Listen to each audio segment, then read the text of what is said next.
Hello there, Burned In Teachers, and welcome back to the Burned In Teacher podcast. Today on episode 194, our last meeting, our last chapter for our Hacking Teacher Burnout summer book study series is here, and we are going to dive into what it means to never settle for a burned out career and life again. No matter what your past looked like, we are going to move forward and focus on what is to come.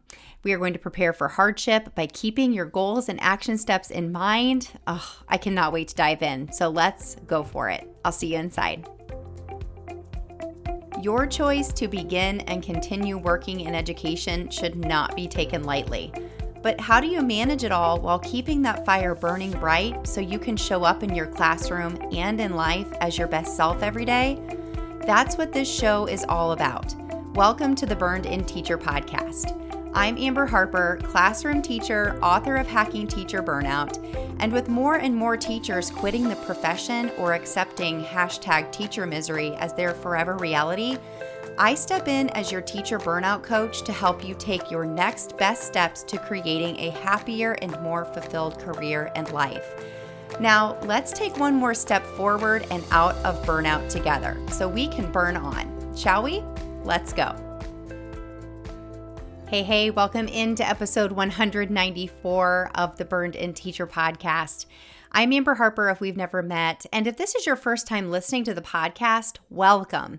I want to let you know that over the last 8 weeks, the podcast listeners and myself have been going chapter by chapter through my book, Hacking Teacher Burnout. And don't feel like you've missed the boat, that you can't participate, because you totally can. You can still get Hacking Teacher Burnout on Amazon or barnesandnoble.com. You can still get the Hacking Teacher Burnout book study guide on Teachers Pay Teachers. And you can always, of course, join the free Burned In Teacher podcast Facebook community at facebook.com/groups/burnedinteacher. We have had incredible engagement, and for everybody that has been joining me throughout this summer to go through the chapters of the book and to actually take action, I want to say thank you. I am so grateful that you're here. I'm so excited for you that you've shown up every single week. I am so excited for your growth and for what's to come in the coming months. This episode is airing on July 29th, 2023, and how you're feeling now about your life and about your career, I don't want that to end in a few weeks. I don't want that to end in a few months. And I want you to keep the momentum going. So I've got a couple of things for you for your next steps before we go through the final chapter of Hacking Teacher Burnout and talk a little bit about the conclusion as well. Number one, I want you to join us on Monday, August 7th at 8:30 p.m. Eastern Standard Time. We're going to have a Meet the Author event. I'm going to be there.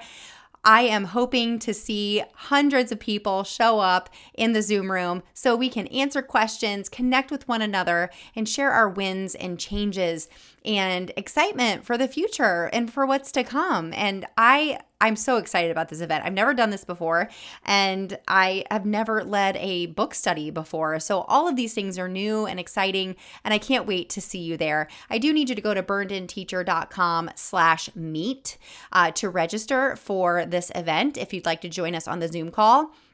And I will be streaming this live inside of the podcast Facebook community. So hopefully you're already a member there as well.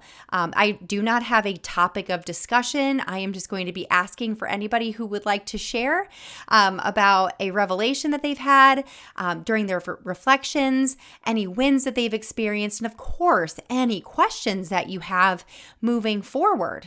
That's what this is all about.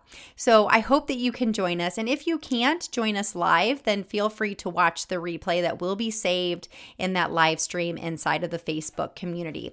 And as I've mentioned before, a perfect next step for you, if you want more and you want to continue to go all in on not just overcoming your burnout, but keeping it at bay, is to enroll in Burned In Teacher University. All summer, I have been telling you that now is the time. This is the time to truly take a huge leap, not a small step, but a huge leap forward to grow through your burnout. And if you have dedicated your summer, to reading the book and showing up each week and listening to each episode and taking action and having conversations and being self-reflective, this course is for you. And I want to say thank you by giving you $28 off. That's the cost of the book plus the cost of the book study guide. I want to take $28 off for you so you can get the course for $99, and that's forever access. So go to burnedinteacher.com/course and enter the code book club, all one word, at checkout to get $28 off.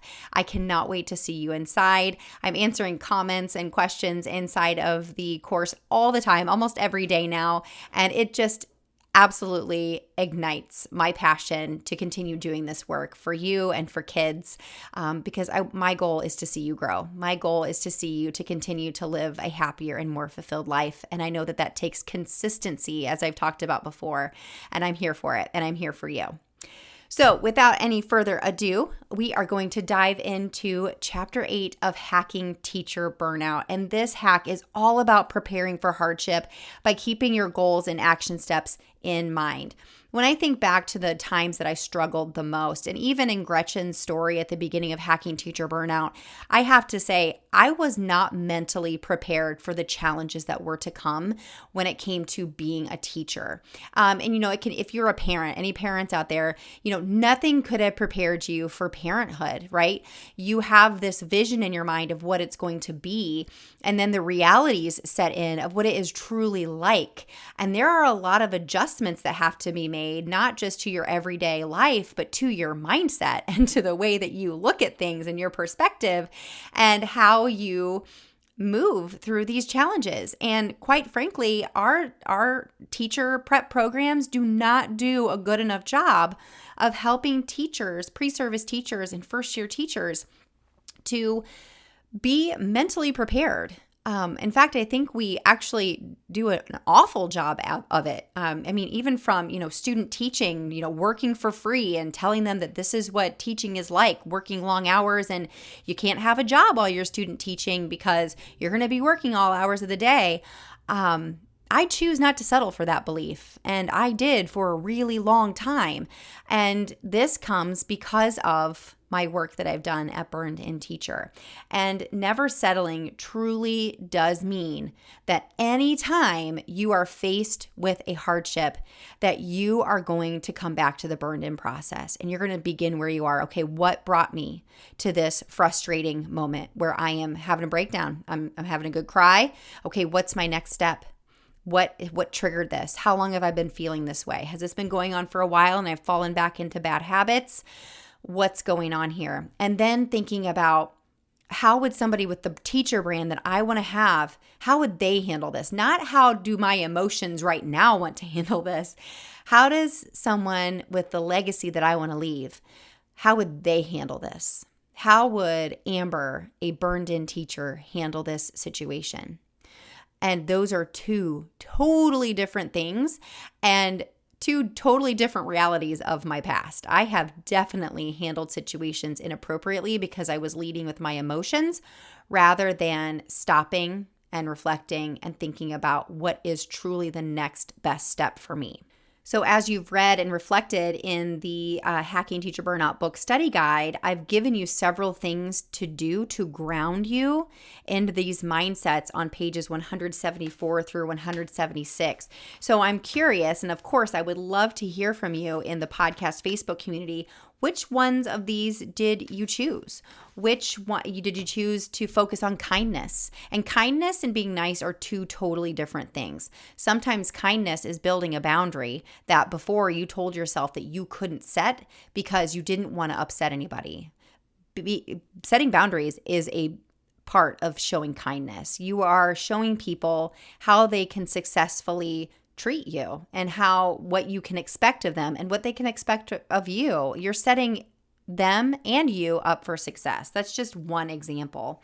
Or maybe you're understanding now the difference between self-care and self-indulgence. Either of these are things you could do research on, and you're extending your reach and possibility because you truly understand what it looks like to practice radical self-care, which is everything that we have done over the last 8 weeks.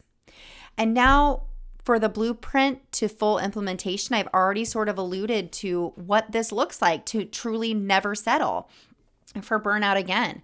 When you're faced with hardship, whether it be a student behavior or a coworker or a misunderstanding between you and your principal or a new policy at your school that you disagree with or something you saw on the news about what the state government is doing in education, stopping and asking yourself, is this within my control or is it not?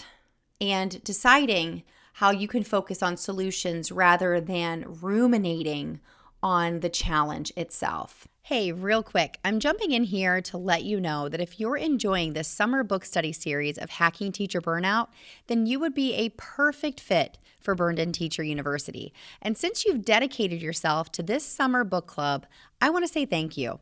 So go to burnedinteacher.com/course and enter the code BOOKCLUB, all one word, at checkout for $28 off of forever access to Burned In Teacher University. That's right. You can enroll today, right now, for $99. This online course is more than Hacking Teacher Burnout in course form. In my signature course, you'll find 8 modules of video lessons and bonus resources where I'll guide you through my burned in process to help you move through the 5 stages of burnout. Each module includes self-paced video lessons incorporating a mindset focus and a time and energy focus to set you up for success as you implement the material. And that is something you won't find in the book. So go to burnedinteacher.com/course and enter code BOOKCLUB, all one word, at checkout to get your money back for the $28 you've already spent. And I can't wait to see you inside the course that has changed my life and so many others from around the world. Now, back to the book study series. Next, really thinking about how you can use your strengths and your habits to move through this challenge. We are all so different and so beautiful, and we all have different things that make us us and make us great. Focusing on those things rather than focusing on our weaknesses all the time. How can we use our biggest strengths to move through this challenge in the best way possible? And then, of course, always reflecting on your habits. Are my habits helping to make me a stronger person mentally, physically, emotionally? Or have I fallen back into some old bad habits? It could be if you're feeling exhausted and overwhelmed all the time, maybe it's because you have gotten back into a habit of, scrolling Instagram when you typically use that batching and blocking system to grade and to plan ahead. Or maybe you've started to stay up late at night, not getting enough sleep. Maybe you're only getting 4 or 5 hours of sleep. Therefore, you're not able to process these challenges in a healthy way for yourself. And then, of course, step 5 is extending your reach and possibilities. Have you done your research on what you can do to grow from these challenges, whatever that might be? I've done tons of research on student behavior since being back in the classroom since 2021, because I've seen behaviors in my kindergarten classroom that I've never seen before in my entire teaching life. And instead of complaining about it and blaming, I'm doing research on what I can do to help them and to help me to process these behaviors and to help myself and my students to be more successful. And of course, my possibilities of continuing to have a life outside of school, like a rich life outside of school. Maybe you've let those relationships and those hobbies that used to bring you so much joy, maybe you've let them go by the wayside again.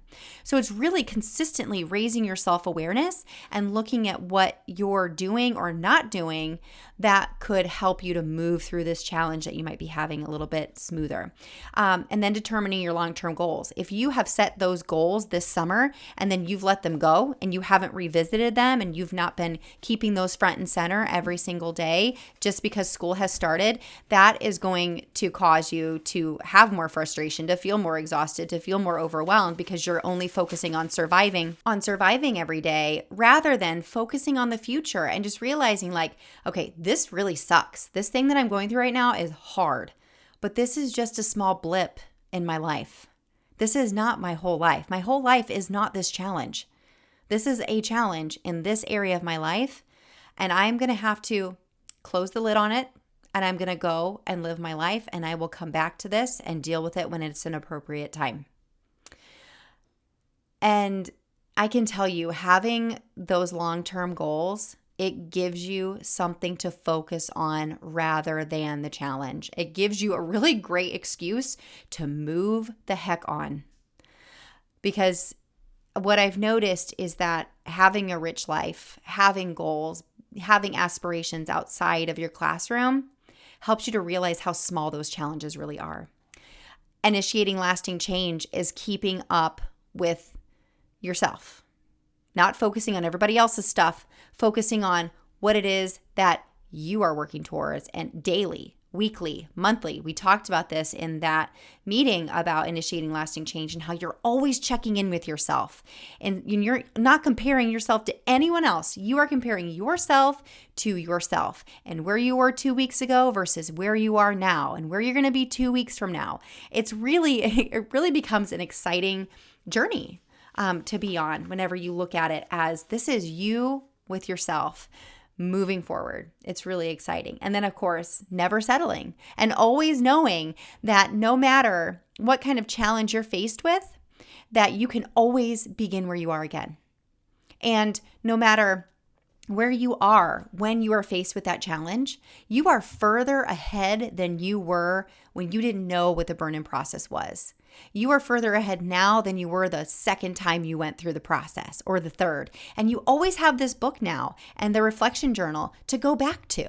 Anytime you need to do these brain dumps, you need to reorganize your priorities, anytime that you really need to gain perspective on how amazing you are and how strong you are mentally and emotionally now. So to close out our hard work that we did this summer in the Hacking Teacher Burnout book study series, I'm actually just going to read the conclusion of the book to you.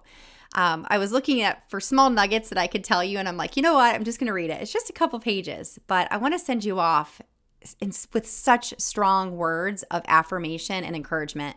And I feel like the conclusion is just so good at doing that. So I'm going to go ahead and read it to you. The first step to any change is believing you are capable and worthy of it. Your belief in yourself, your values, and your purpose will carry you through multitudes of future challenges and crises that are sure to come your way, both in your personal and professional lives. You may not have chosen to teach with that teacher or have that student in your class.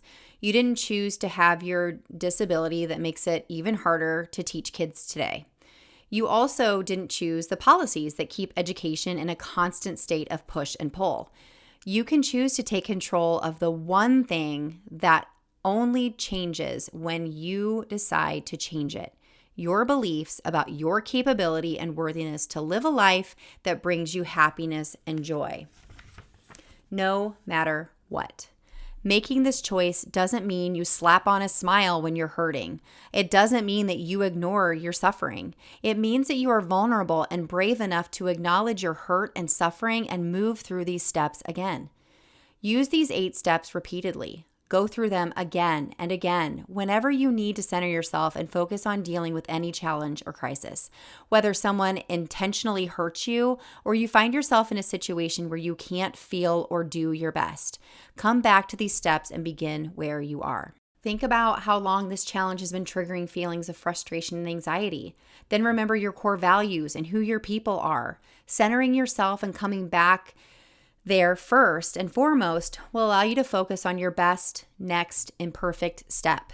And that's what being a burned-in teacher is all about. Moving forward, focusing on solutions, and believing that you are capable and worthy of a life where you feel powerful and in control of the one thing that can change your reality during any challenge. You. As you continually move through this process, each time you feel challenged, you will watch others struggle in isolation, just like you did. You will see teachers fighting the same battles and beliefs that you once did. Now you can become an advocate for them and share your story of transformation. They may choose to listen and ask questions, or they may choose not to. Their journey is theirs, and yours is yours. But continue to show up, check in, and offer support. When you choose to show up with a plan of action for yourself and others when life gets hard, you are on fire for teaching and for life. You've empowered yourself with the tools to believe you are capable and worthy of solutions within your control and to empower others to believe the same. That's how this process continues from isolation to empowerment, and the fire grows for a happy and fulfilling career and life. Burn on. I am, again, so grateful that you've been here this summer to read this book with me, to do the reflective practices, And I hope to see you in the Meet the Author event that we're having on August 7th at 8:30 p.m. Eastern Standard Time. I really would love to see you there, to see your face, and if nothing else, just to see you. You don't have to come in and with a boatload of questions or anything to share. It's all about connection, and I feel so connected to all of you right now. So thank you so much for going on this journey with me. And this is certainly not the end. This is just the beginning. Now take a deep breath because you just took another step to becoming a burned-in teacher. Burn on. Thank you so much for listening to today's episode. To keep this conversation going, connect with me on Instagram @burnedinteacher. I'm always ready and willing to have a conversation with you about your burnout and ways I can help you to move through it. If you're looking for support in growing through your burnout in ways you never thought possible, check out my online course, Burned In Teacher University, at burnedinteacher.com/course. I'll see you in the next episode. Burn on.